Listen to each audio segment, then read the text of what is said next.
Hello विद्यार्थियों। तो आज के इस वीडियो में आप सभी को यहाँ पर जो है क्लास 12th बायोलॉजी के टोटल यहाँ पर मैं 25 दीर्घ उत्तरीय प्रश्न बताऊंगा। यहाँ पर ये ऐसे क्वेश्चन लिए गए हैं जो पिछले 10 वर्षों में सबसे अधिक बार अब तक रिपीट हुए हैं। और इतना ही नहीं, अगर आप दीर्घ उत्तरीय तैयार कर लेंगे तो इससे आपको लघु उत्तरीय और अति लघु उत्तरीय क्वेश्चंस अपने आप ही तैयार हो जाएंगे। तो यहाँ पर जो है आपको जितने भी क्वेश्चंस बताए जा रहे हैं ये सभी टॉप मोस्ट इंपॉर्टेंट है, तो आपको वीडियो को बिल्कुल भी स्किप नहीं करना है और साथ ही साथ हमारे चैनल को सब्सक्राइब करके नोटिफिकेशन बेल भी ऑन कर लेना है।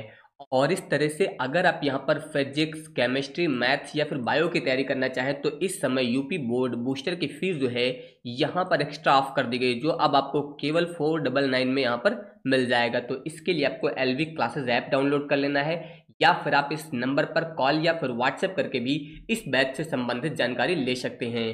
तो यहाँ पर जो है ये ऑफर बहुत ही कम समय के लिए है, तो आप चाहे तो इस बैच को ज्वाइन कर सकते हैं, नहीं तो आप हमारे चैनल को सब्सक्राइब करके रखिएगा। यहाँ पर भी आपको content time to time provide किया जाएगा। तो चलिए शुरू करते हैं। जैसे कि पहला क्वेश्चन क्या है यहाँ पर कि पुष्पी पादपों में लघु बीजाणु जनन का सचित्र वर्णन कीजिए। जितने भी क्वेश्चन लिए गए हैं top most important selected question है जो पिछले 10 वर्षों में सबसे ज्यादा बार रिपीट हुए हैं और इस बार भी आने के चांसेस सबसे ज्यादा हैं। अगला क्वेश्चन अगर मैं बात करूं तो आवृत बीजी पादपों में गुरु बीजाणु जनन प्रक्रिया का वर्णन कीजिए। यहाँ पर गुरु बीजाणु जनन की प्रक्रिया का जो है वो वर्णन करना है। इसके अलावा अगला क्वेश्चन है कि आवृत बीजी पौधों में निषेचन क्रिया का वर्णन कीजिए या फिर निषेचन के बाद जो है पुष्प में होने वाले परिवर्तनों का वर्णन कीजिए। तो ये क्वेश्चन आपको तैयार करने हैं। इसके अलावा अगर मैं बात करूं तो मानव के नर जनन तंत्र का वर्णन कीजिए। इसके अलावा वृषण का मुख्य कार्य, ये क्वेश्चन साथ में आ सकता है। इसके अलावा मनुष्य में मादा जनन तंत्र और नर जनन तंत्र, ये दोनों टॉप मोस्ट इंपॉर्टेंट हैं। इन दोनों में से एक देखने को जरूर मिलेगा, वो 3 नंबर में भी आ सकता है और 5 नंबर में भी मिल सकता है, ये भी याद रखिएगा। अगला क्वेश्चन यहाँ पर है कि युग्मक जनन की परिभाषा लिखिए। इसके अलावा अंडाणु जनन की क्रिया समझाइए और अंडाणु जनन तथा शुक्राणु जनन में अंतर बताइए। अगर 5 नंबर में आएगा तो ये पूरा क्वेश्चन एक साथ आएगा। अगर 3 नंबर में आया तो हो सकता है आपसे केवल इतना पूछ लिया जाए कि अंडाणु जनन तथा शुक्राणु जनन में अंतर बताइए, या फिर हो सकता है केवल ये आ जाए कि युग्मक जनन की परिभाषा लिखिए और अंडाणु जनन की क्रिया समझाइए। इस प्रकार से भी ये क्वेश्चन आ सकता है। इसके अलावा जनसंख्या विस्फोट एवं इसके निवारण पर निबंध लिखिए। आपको जनसंख्या विस्फोट और इसके क्या क्या निवारण है ये आपको यहाँ पर, ये सारे क्वेश्चन ऐसे जो रटने नहीं है, आपको बस एक बार पढ़ लेना है, बस यहाँ पर आप बहुत अच्छे से लिख ले जाएंगे। इसके अलावा अगला क्वेश्चन में बात करूं तो मेंडल का पृथक्करण नियम क्या है, इससे युग्मकों की शुद्धता का नियम जो है वो क्यों कहते हैं, ये आपको बताना है। इसके अलावा चिकित्सीय संगर्भता समापन पर टिप्पणी लिखिए, टॉप मोस्ट इंपॉर्टेंट क्वेश्चन है। इसके अलावा लिंग निर्धारण क्या है, पक्षियों एवं मधुमक्खियों के लिंग निर्धारण को समझाइए, ये क्वेश्चन बहुत पूछा जाता है। इसके अलावा लिंग संलग्न जील यानी कि लक्षण की वंशागति किसे कहते हैं और मनुष्य में किसी एक लिंग संलग्न लक्षण की वंशागति को रेखा चित्र द्वारा प्रदर्शित करिए। और यहाँ पर जो मैं आपको बूस्टर कोर्स दे रहा हूँ बायो का, उसमें रेखा चित्र यानी कि जो फिगर वाले क्वेश्चन है उसकी पूरी पीडीएफ अलग से प्रोवाइड की गई है, तो वहां से आप फिगर रिलेटेड क्वेश्चन अलग से तैयार कर सकते हैं। इसके अलावा ध्यान दीजिए क्वेश्चन यहाँ पर है कि जैव विकास क्या है।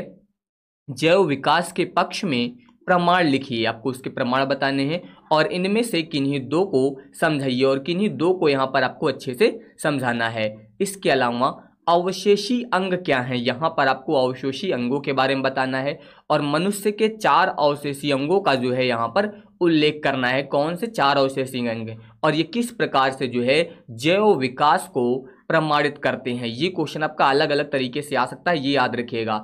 इसके अलावा अगला यहाँ पर है कि न्यूक्लिक अम्ल क्या है। वाटसन एवं क्रिक द्वारा प्रस्तावित डीएनए अणु की द्विकुंडलित संरचना का वर्णन कीजिए। ये क्वेश्चन आपका 2024 की बोर्ड परीक्षा के लिए टॉप मोस्ट इंपॉर्टेंट है, ये याद रखिएगा। वाटसन एवं क्रिक द्वारा प्रस्तावित डीएनए अणु की जो द्विकुंडलित संरचना है बहुत ही इंपॉर्टेंट है, आपको तैयार कर लेना है अच्छे से। अगला यहाँ पर है कि आनुवांशिक कूट क्या है, आपको आनुवांशिक कूट के बारे में बताना है और इसकी मुख्य विशेषताओं का जो है यहाँ पर वर्णन करना है। इसकी मुख्य विशेषताएं जो है कौन कौन सी हैं ये आपको यहाँ पर याद रखना है।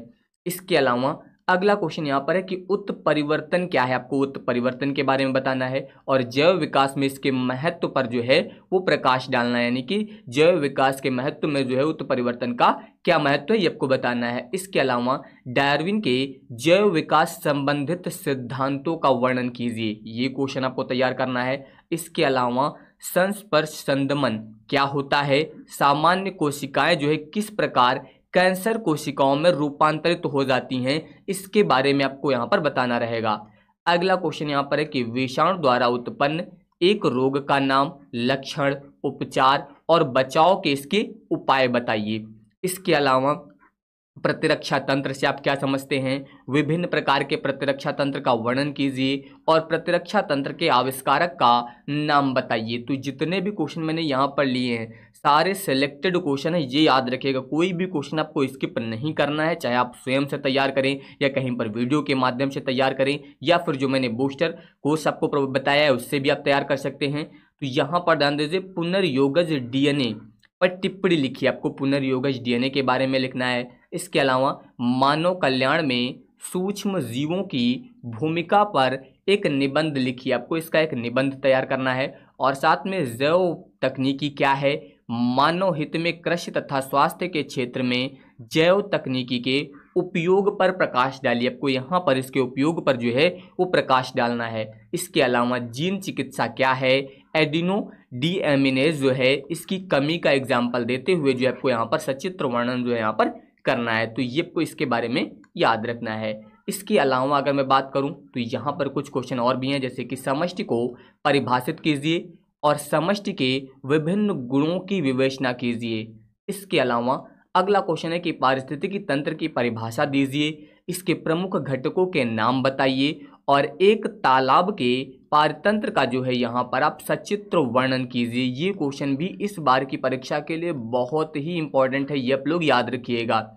अगला यहाँ पर है कि जैव विविधता से आप क्या समझते हैं, इसके संरक्षण की विभिन्न विधियों पर विस्तार से वर्णन कीजिए, आपको यहाँ पर जो है इसकी विभिन्न विधियों पर विस्तार से वर्णन करना है, ये आप लोग याद रखिएगा। देखिए जितने भी आपके दीर्घ उत्तरी क्वेश्चन हैं अगर आपने इनको अच्छे से तैयार कर लिया तो इससे फ़ायदा ये होगा कि जो लघु उत्तरी यानी कि जो 3 नंबर वाले 2 नंबर वाले क्वेश्चन आते हैं वो सब आपको इन्हीं से मिल जाएंगे, आपको अलग से कुछ ज़्यादा तैयार करने की जरूरत नहीं है। तो सबसे पहले जो मैंने आपको यहाँ पर ये 25 या 26 लॉन्ग क्वेश्चन जो दीर्घ क्वेश्चन बताए हैं, सबसे पहला काम आपको यही करना है कि इन सभी को अच्छे से तैयार करना है।